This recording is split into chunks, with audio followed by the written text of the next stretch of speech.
So, when is a bothy not a bothy?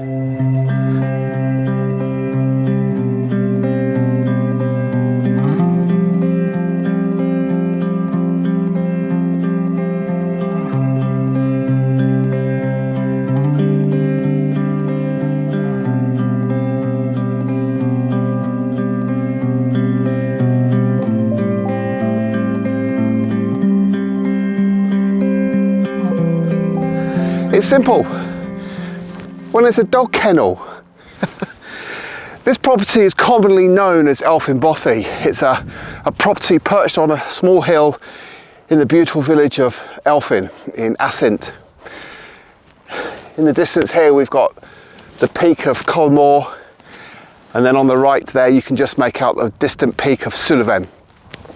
But this property is commonly known as Elfin Bothy, and yet its first use, its primary use, when it was built for the Duke of Sutherland, was as a kennel for his hunting dogs. Just at the back here you can see a corrugated, what's a corrugated room now, but this was the washroom. This is where the dogs used to be washed when they came back from the hunt. And then you've got two doors at the front here, and these two doors are two rooms. One room was when the dogs came back from the hunt, they were put in there until they were washed, and then when they were washed they were put into another room where all the clean dogs were kept. So although it's known as Elfin Bothy, and it's incredibly photogenic because of the distant hills acting as a beautiful backdrop, it's actually a glorified dog kennel. One of the many reasons why I enjoy photographing places such as this, Elfin Bothy, is its sense of remoteness, its sense of isolation, its bleakness. It's an absolutely gorgeous emotion to be able to portray in the image. However, not all is as it seems, because behind the bothy there are several houses. So it's not as isolated as the photographs may lead you to believe. Therefore, the challenge with this photograph is to try and eliminate those houses to convey this sense of isolation and remoteness. And one way in which to do that is to lower the tripod. That eliminates those houses behind. And I guess the challenge is sometimes, that may be the difference between sometimes just taking a snap on your phone where you would include those houses, and just thinking about it, just slowing down and thinking about it. And by lowering the tripod and composing the photograph, that's just one way in which you can separate just a snap from a half decent photograph. So as you can see here, I've lowered the tripod, it's just on one leg, and I'm just getting the grasses in the foreground, and there's no houses in the background. So when you see the photograph, it conveys this sense of, this emotion of bleakness and remoteness and isolation. And I love that feeling. I love conveying that emotion in my photographs. So let's crack on. Let's get it all composed. Let's take a photograph, and I'll show you what I mean by what I've described. So now that I've got the photograph composed how I want it to, it's now a question of waiting for the sunlight to appear above the ridgeline behind me, so as to shed some early morning light onto the mountains here. And once that's happened, I'm going to be good to go, good to shoot. I'm going to probably be shooting on a comp of 65 by 24, which is going to be quite a horizontal sort of mailbox effect. But now it's just a question of waiting for the light.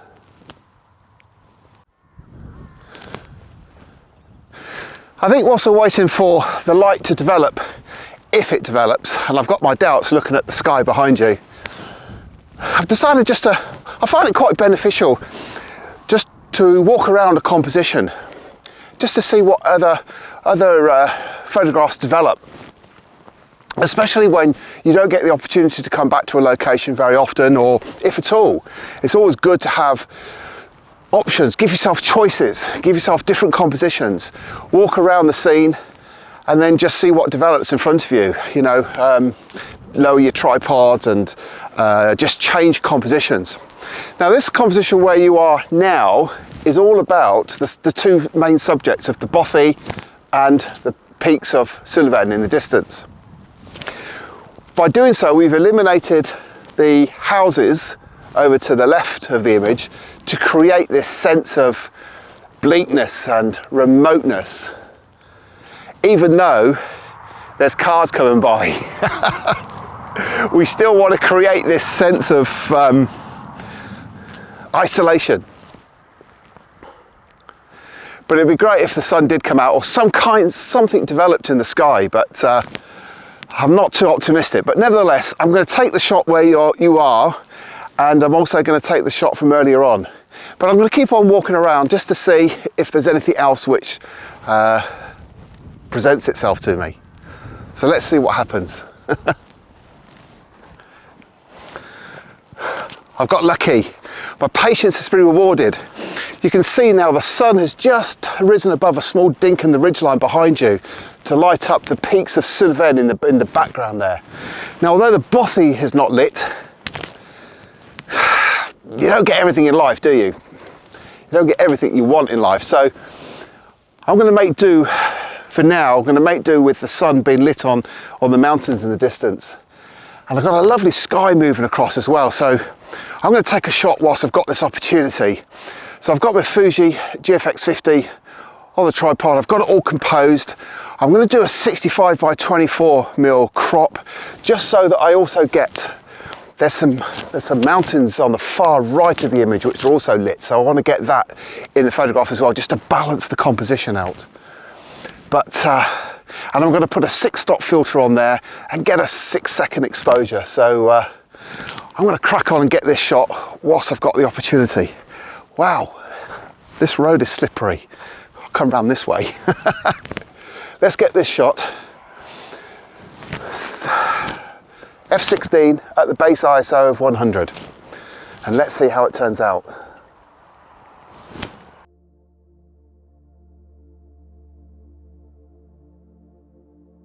More than 20 years ago, I once owned a Hasselblad X-Pan. And it was then that I first was introduced to the Panorama format. Now, with my Fuji GFX50, I can once more enjoy composing these panoramic, cinematic images.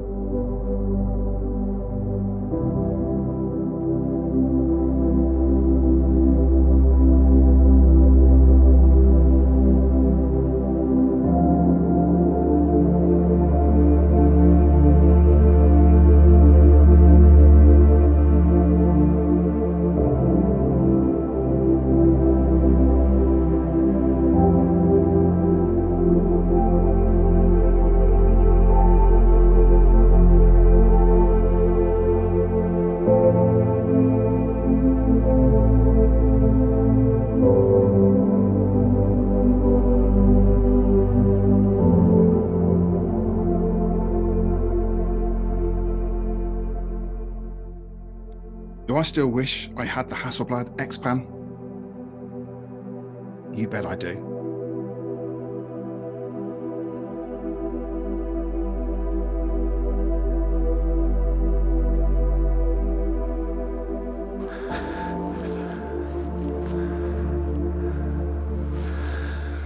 Just had a barn owl fly out of there. So although the Met Office's forecast of a beautiful sunrise never materialised, that's the beauty of photographing here in the Highlands. That's the beauty of photographing here in Assynt. It's its unpredictability. She's an unreliable mistress, but she's an exciting mistress. And I just love photographing here. So now I'm going to get back in the car and I'm going to drive along the road just to see what else develops and what else I can photograph.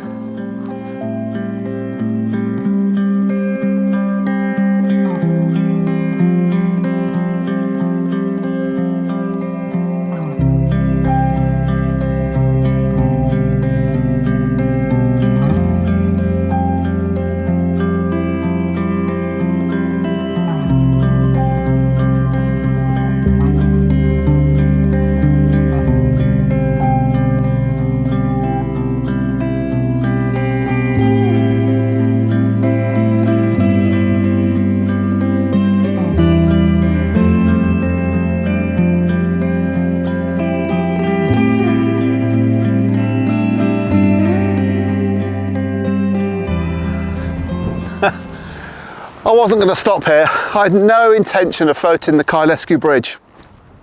I was going to the seaside. But as I drove across it, I couldn't help but notice that the low winter sunlight was just coming above the ridgeline over here.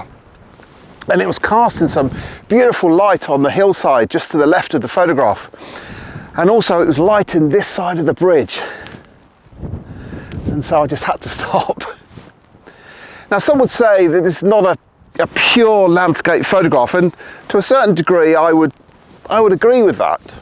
It's not a photograph which is the relationship between the sky, the land and the water, because there's a bridge in the way. But I kind of like this bridge because I like the curve, the way it curves through the photograph, the way it's lit at the moment, and its relationship with the landscape that it sits within. And also by stopping, I've seen a sea otter and a golden eagle, so excellent. Now, I've composed the photograph in such a way that there's a couple of things in the photograph that I don't want. There's a street sign and there's a touristy information signpost. So I don't want those in the photograph. So I'm going to compose it in such a way on probably a 65 by 24 mailbox aspect ratio, so as to cut those out. And also by using that aspect ratio, it's going to accentuate the bridge. I'm going to put a 10 stop filter on there because there's a little bit of disturbance in the water. What I want to do is I want to smooth it out completely. So it's going to give me an exposure around about 60 seconds. So I should be okay with that in terms of camera shake, because it is quite windy up here. But I'm looking forward to taking this photograph, even though I had absolutely no intention of photographing it. So let's get behind the camera and let's see how it composes.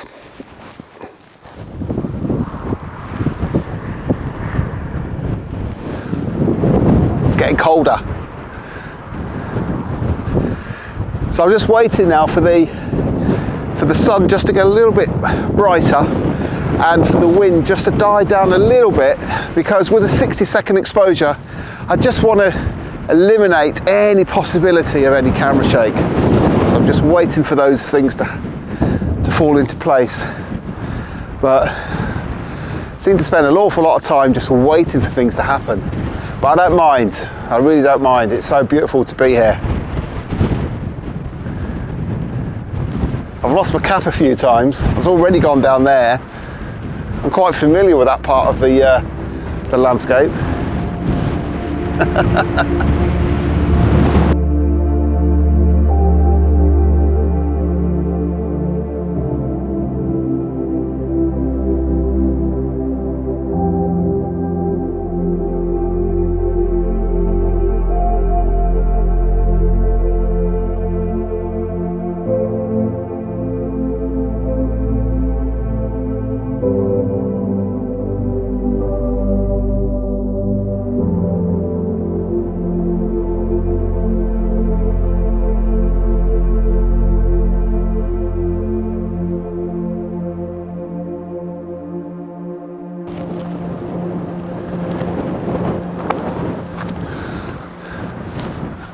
So unfortunately, I've run out of time in terms of getting to the beach this afternoon.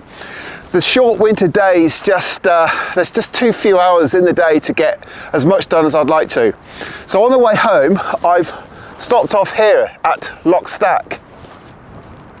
Now this photograph is actually on the front cover of Photographing Scotland by Doogie Cunningham. And I take this book around with me most times I come out on location. For reference purposes. I mean, don't get me wrong, I don't hug it like a love-struck teenager, but it's there for reference in case I need to. But it's absolutely gorgeous, fantastic location with this fishing hut in the foreground, and it's in amongst all this massive amphitheatre of mountains. It's beautiful. Now, although we don't have the light, the sun is now gone behind Ben Stack, which is here, and it's hiding all the light, and the winter sun is so low anyway, it doesn't really ever shine on the bothy at this time of year. But nevertheless, it's a great composition. Now the key to me, as far as I'm concerned, the key here is to make sure that the chimney is separated from the land behind. So therefore you've created a separation of water between the chimneys and the land behind. And that will add depth to the image. If I went down into this grass here, I would go too low and the chimneys would rise out of the water and merge into the land, and it just becomes a little bit, well, it doesn't look right as far as I'm concerned. There's no depth and separation to the image. So I'm going to stay here, high up in the car park or in the lay-by, and get the image from higher up. And I think just looking down, you're just going to get a better image, a better composition. The sun is so low, but it's still lighting up these snowy peaks all around. So there's still something to cling onto on this image.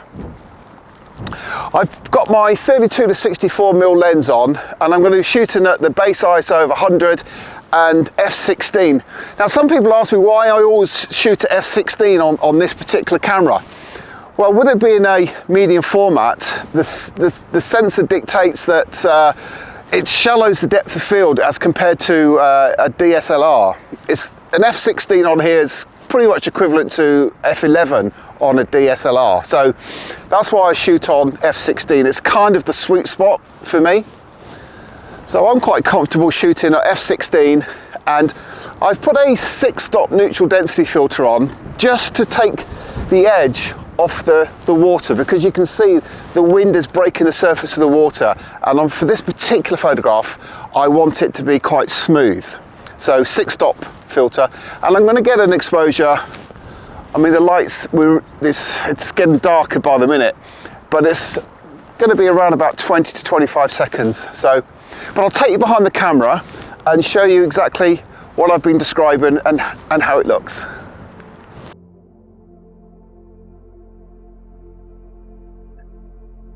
Assynt is quintessential Highland country, with breathtaking emptiness, a wild, fragile beauty, which is a rarity on the modern, crowded, highly urbanised island of Britain.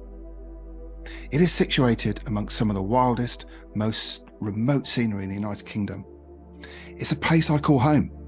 It's my favourite region in the Highlands, an area which always excites me, an area I always look forward to photographing, be it on my own or with my workshop clients.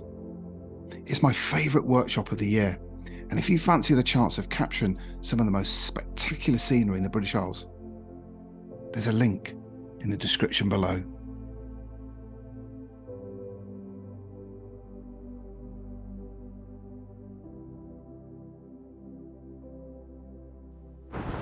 Well, that concludes my very brief trip into Assynt this afternoon.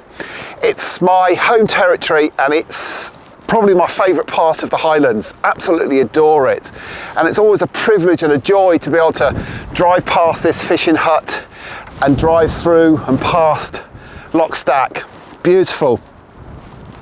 The winter days in the Highlands at the moment are so short. The light hours probably only getting 5.5, 6 hours worth of light a day, so it's very difficult to get as many locations in as I'd like to for photography. But it's always beautiful to come out and to photograph scenes such as this. And also because we've got so many mountains around here, quite often the sun doesn't come above the ridgeline, so that makes it even more challenging. But it's still an honour to be able to call this home. I hope you've enjoyed it, and if you have, please consider subscribing to this new channel of mine. It's entirely dedicated to photographing the Northern Highlands, and it's scenes such as this at Lockstack. And if you have enjoyed it, please subscribe, please like, and I will hope to see you again very soon. Thanks so much for watching, really appreciate it. I'm going to go home now. See you later, bye bye.